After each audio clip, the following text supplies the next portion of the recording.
The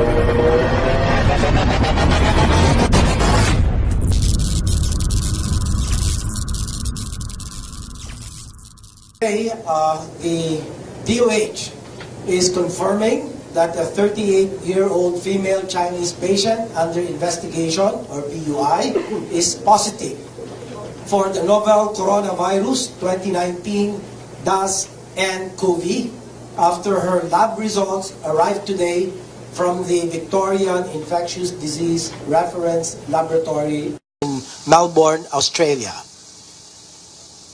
The DOH, however, continues to guarantee the public that all necessary precautionary measures are being taken to halt the spread of the virus. The confirmed case arrived in the Philippines from Wuhan, China, via Hong Kong last January 21, 2020. The patient sought consult and was admitted in one of the country's government hospitals last January 25 after experiencing mild cough. She is currently asymptomatic. So let me repeat. She is currently asymptomatic, which means she has no fever and no other signs and symptoms suggesting illness at this point. I assure that the public that the DOH is on top of this evolving situation. We were able to detect the first confirmed case because of our strong surveillance system, close coordination with the World Health Organization and other national agencies, and the utilization of DOH's decision tool or the evaluation assessment tool. We are working closely with the hospital where the patient is admitted and have activated the incident command system of the said hospital for appropriate management, specifically on infection control, case management, and containment. We are also implementing measures to protect the health staff providing care to these patients. DOH is also in close coordination with the Interagency Task Force on Emerging Infectious Diseases, or EID, which includes representatives of the Departments of Foreign Affairs, DFA, the DILG, Interior and Local Government, the Department of Justice, the Department of Labor and Employment, the Department of Tourism, the Department of Transportation, as well as the Department of Information and Communications Technology, or DICT. The task force will convene a high-level meeting tomorrow, January 31, 2020, to discuss the first confirmed case and developments arising from these health events.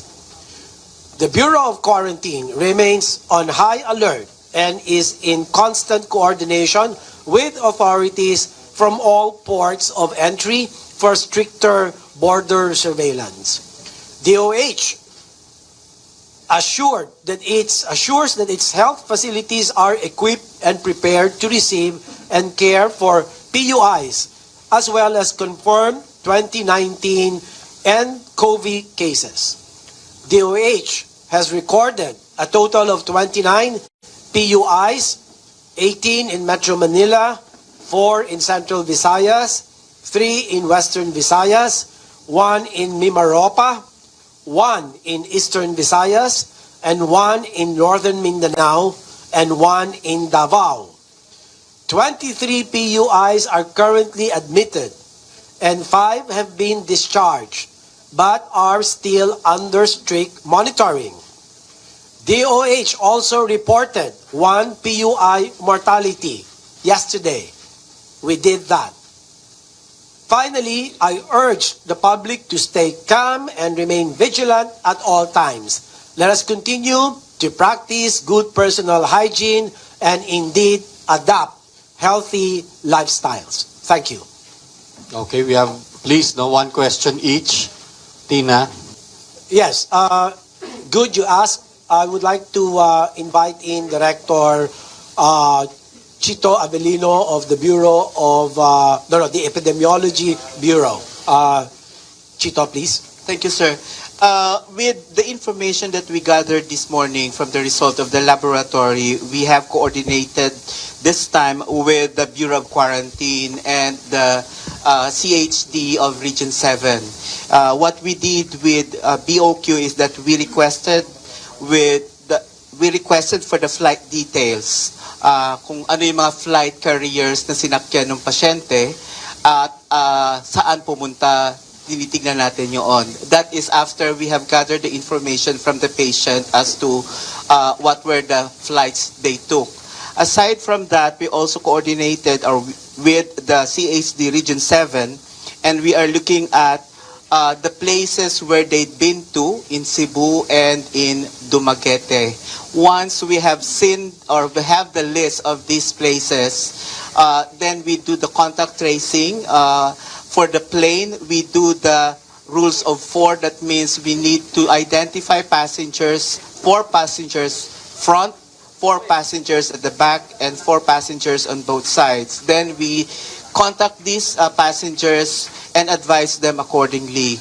But for the community, we are looking at the establishment where they stayed and advise the establishment owner to identify the employees that had been in contact with the patient, and from there do the mandatory quarantine to observe them if ever they will manifest any signs and symptoms of respiratory infection.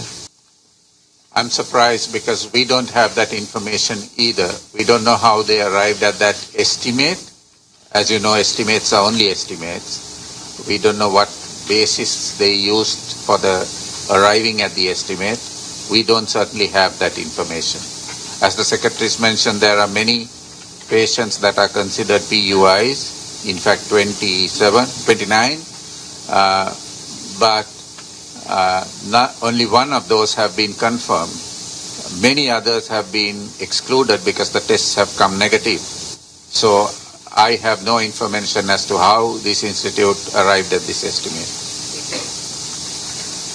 Dr. Rabi, do we have additional information about the novel coronavirus? Is it a mild virus, or what's the survival rate at this point? So we are reiterating the most recent numbers issued by our headquarters last evening was 6,065 cases reported to WHO with 132 deaths. More recently this morning, the Chinese have reported further increases in numbers and deaths, which have not yet, I believe, been reported to WHO. But among all of these cases, as you see, there's only 132 deaths that have been reported. If you're looking at a mortality rate, you're talking of less than 3% deaths. This is much lower than previous coronavirus infections, just so that we look at it from a realistic perspective. So you're correct. The DG has asked for a reconvening of the emergency committee of the international health regulations that will be relooking at the novel coronavirus situation. Part of this is because of the increased number of cases that are being reported in China, but also increasingly beyond China. I believe we have now confirmed cases from 15 other countries. So this changes the situation from the time the committee met on the last occasion on the 23rd, and they will be looking at whether this current situation and the evidence and knowledge that has been gained since the last meeting now constitutes enough evidence to classify this event as a public health emergency of international concern. Let me explain that. What would that mean? If WHO then decides to classify this as an international emergency, a public health emergency of international concern, it would then mean that we would work with member states to actively stop the transmission of this virus, and that may include restrictions that are agreed with member states to facilitate that process. What those restrictions are, we cannot tell, and that will be based on the risk assessment and the conclusions that the committee reaches this evening. But the aim of the declaration is to prevent the further spread of this disease and to control it as early as possible. So the reproductive rate, the number that we look at to define the infectivity of an infection, in this case is lower than for SARS. The numbers have improved, reflecting the increased preparedness and readiness of the Chinese and the early start to the testing of people. So we have to look at it in that context and not purely compare numbers, right? We are talking 17 years later, enhanced preparedness and capacities, and larger populations. So we would have expected to see more numbers. That doesn't actually mean that this infection probably is more infectious than SARS. The numbers that we have currently does not support that. Well, that has obviously changed by now, and that is why I will strongly recommend to the task force, the Emerging Infectious Disease Task Force, of whose members that I already enumerated, a temporary restriction of travelers from the entire Hubei province of China. But I believe that will still change. It could expand the number or increase the number of places depending on the assessment that is going to be done by the WHO. So we will be waiting for the assessment of the WHO and recommendation whether to add to the list some more places with a relatively higher burden of nCoV infection. Okay? So this is going to be dynamic. That is assuming they haven't traveled to any of the affected places in China. So you and I, it's the season of flu. Every now and then we develop coughs, colds, slight fever, weakness, body malaise, etc. And what I have been saying is to make sure that we should be very conscious about personal hygiene, such as washing of the hands for 20 seconds, palm and at the back of the hands and the digits, make that 20 seconds, and we recommend as often as you can. If not, if you have alcohol, you apply alcohol on your hands, on your palms. And then the cough etiquette, the maintaining the distance of not less than 1 meter apart from the next guy in front, at the back, or at your side. And the hydration, drinking a lot of water, because as I have read yesterday in some articles, it appears that the virus will be difficult to inactivate in low temperatures and low humidity or dry atmosphere.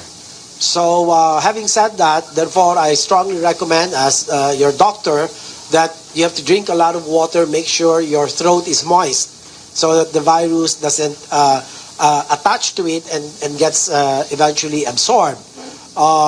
And then, of course, the intake of nutritious food stuff rich in vitamins A, C, D, E, and also mineral zinc. You can get that included in the multivitamins that you take. instead of iron, you deliberately point out to those that with zinc, kasi that's been proven to protect the throat. Drink a lot of fruit juices rich in vitamin C. Eat put malunggay in many of your soup or other food stuff, and avoid crowded places as much as possible. And if you are feeling any of the symptoms I have just mentioned, do wear a surgical mask. It's going to help prevent the spread of whatever virus you have. This is not just talking about nCoV, but you have alpha influenza virus, you have the beta influenza virus, you have the streptococcus pneumoniae, you have the Haemophilus influenza, and also even some opportunistic microorganisms.